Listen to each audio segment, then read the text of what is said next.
여러분 안녕하십니까. 이 목요일 새벽이 되고 있습니다. 저는 책입니다. 요즘은 이른바 노딱도 일상화가 되니 그러려니 합니다. 그런데 영상을 올리자마자 불과 3분 정도가 지나서 노딱을 붙이는 건 무슨 이유인가요? 영상은 10분이 넘는데 말입니다. 적어도 영상이라도 보고 노딱을 붙이죠. 지금은 조회수도 많이 줄이는데 영상이 오르기를 딱 기다려서 올리자마자 노딱을 붙이는 건 제가 타깃이 된 겁니까? 가끔 20분 정도 지나서 노딱을 붙이는 걸 행운으로 얘기해야 할까요? 또 가끔은 하루가 지나서 그 딱지를 떼어주니 고맙다고 해야 합니까? 어쨌든 저는 지금 그 증거를 차곡차곡 모으고 있습니다. 혹 언젠가 따질 기회가 올지도 몰라서 말입니다. 미안합니다. 중국 대통령을 보는 것 같다. 이 청와대 국민청원 뉴스를 전하는 언론사 기사의 제목입니다. 언론사가 이 기사를 쓸 당시에 이 문재인 대통령 탄핵 청원에 이미 50만 명이 참여해서 청와대 답변 기준을 훌쩍 넘겼다고 하는 뉴스죠. 지난 4일 등장한 이 청원의 제목은 원래 문재인 대통령의 탄핵을 촉구합니다 였습니다. 재미있죠? 아마 담당자도 고민이 컸을 겁니다. 그냥 방치한 것은 이걸 막았다가 불지 모를 후폭풍 때문이겠죠. 솔직히 말해 대통령이 일하는 청와대에 대통령을 탄핵하라는 청원을 하는 것 자체가 말이 안 되죠. 상권분립에도 위배됩니다. 대통령 탄핵은 국회가 하는 것이지 청와대가 하는 게 아니니 이게 대통령에 대한 불만 표현이지 진짜 탄핵을 목적으로 한 청원이 아니라는 것은 삼척 동자도 아는 일입니다. 그런데도 이 청원은 21일 만인 25일 20만 명을 넘었었죠. 그 뒤에 급속히 참여 인원이 늘어서 방금 제가 확인을 해보니 이미 89만 명을 넘었습니다. 그래서 90만 명에 육박하고 있습니다. 무엇이 이 국민들의 분노를 이렇게 부채질했을까요? 기사의 제목은 바로 청원자의 글에서 따온 겁니다. 이번 사태에 있어 문 대통령의 대처를 보면 볼수록 대한민국 대통령이 아닌 중국 대통령을 보는 듯하다. 국내 마스크 품귀 현상에도 불구하고 문 대통령은 300만 개의 마스크를 중국에 지원했고 마스크 가격 폭등에 대한 어떠한 조치도 내놓지 않았다. 마스크 문제는 뒤늦게 정부도 조치를 하고 있죠.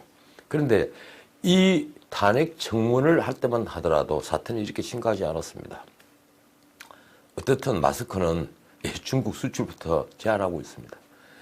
그런데 지난번 중국인 입국 금지 청원이 76만 명이 넘었는데도 그리고 의사협회, 대한감염학회 등 수많은 전문가들이 같은 의견을 정부에 제시했는데도 정부는 아직 오불관원이죠.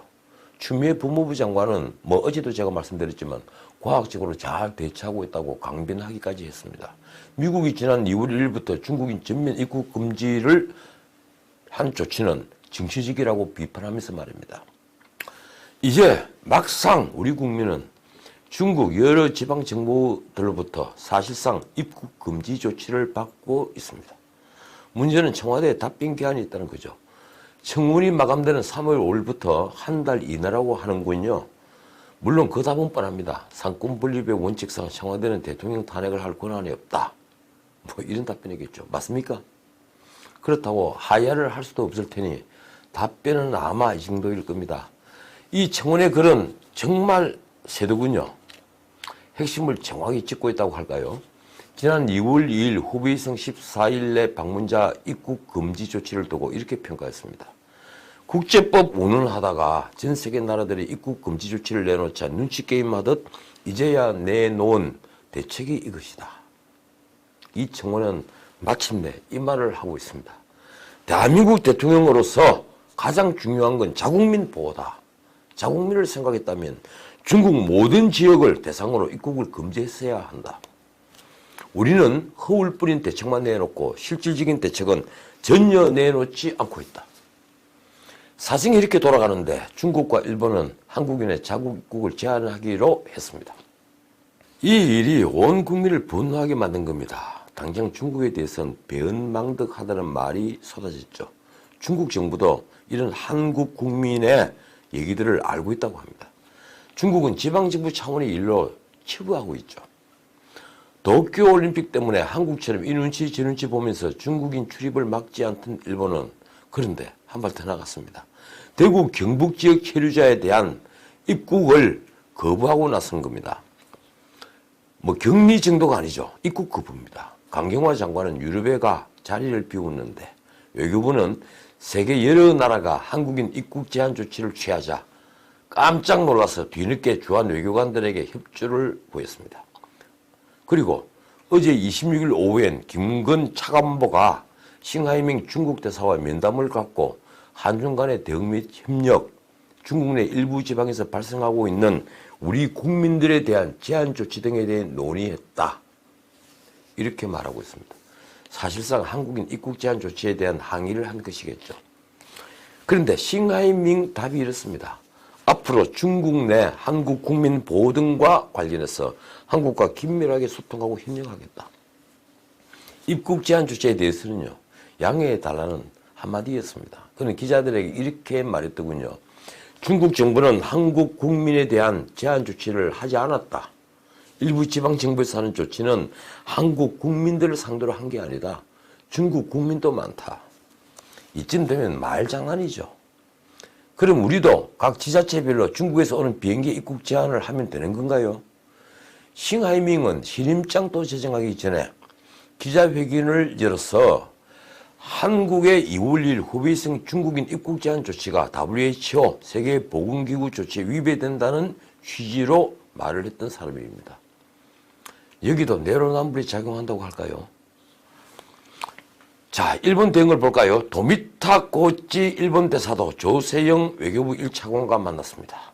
도쿄올림픽을 위해 총력진을 펼치고 있는 아베 신조 정부가 지난번 우리보다 먼저 후베이성에 14일에 체류한 이력이 있는 외국인의 입국 금지를 한 이후에 이번에 처음으로 대구 경북 그리고 청도 지역을 방문한 외국인의 입국을 금지했죠. 언론은 외교부가 일본에 대해서도 강력한 항의를 했다고 합니다. 그 역시 아무 소용이 없었습니다. 더 기가 막힌 것은 박능우 복지부 장관이더군요. 그는 이번 전염병 확산의 주 원인으로 중국에서 들어온 한국인을 지목했습니다. 민주당 홍익표 대변인이 대구 경북 봉쇄를 언급했다가 호되게 당했죠. 여론이 아주 좋지 않자 결국 물러났습니다.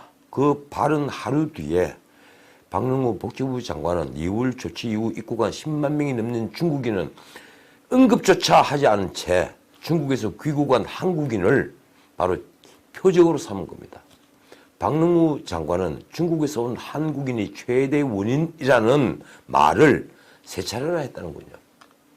박 장관도 중국 눈치를 보는 겁니까? 아니면 중국인 입국 제한 조치를 끝까지 거부하고 중국 눈치를 보고 있는 문 대통령을 엄호하기 위한 충정에서 나온 말입니까? 그는 또 의사협회보다 더 전문가인 대한감염학회는 중국 전역에 대한 입국 금지를 추진하지 않았다. 이런 말까지 했습니다. 기자들이 의사협회가 건의한 중국인 입국 금지를 왜 시행하지 않느냐고 묻자 나온 답변이죠. 그런데 이 말은 거짓말로 밝혀졌습니다. 대한감염학회는 이미 지난 2일 입국자 제한 지역을 후베이성 이외까지 확대해야 한다고 정부에 조언을 했으니까 말입니다. 어쨌든 이제 대한민국은 위시마저 추락하고 있습니다. 우리는 이 전염병 발원지인 중국에 대한 입국 금지 조치를 아직도 하지 않고 있는데 이제 중국 당국으로부터 중국에 입국한 한국인이 격리당하는 상황에 처했으니까요. 강경화 장관은 베를린에서 기자들에게 중국의 조치가 과도하다고 말했습니다. 그 말 한마디로 모든 할 일을 다 한 겁니까? 그녀가 한 말은 이렇습니다. 상대국 정부가 과도한 조치를 한 것으로 판단하면 항의하고 있다. 각 공관은 상대국 정부를 상대로 불필요한 조치를 할 경우에 사전에 우리 정부와 조율해 달라고 요청하고 있다. 솔직히 한국 외교부 장관이 이런 말을 한다고 해서 태도를 바꿀 나라가 지구상 어디에 있겠습니까? 자, 오늘 1부는 여기까지입니다. 저도 무척 화가 나는군요. 그래도 봄은 반드시 옵니다. 이 악마 같은 전염병도 언젠가는 물러나겠죠. 지금까지 전은칙이었습니다.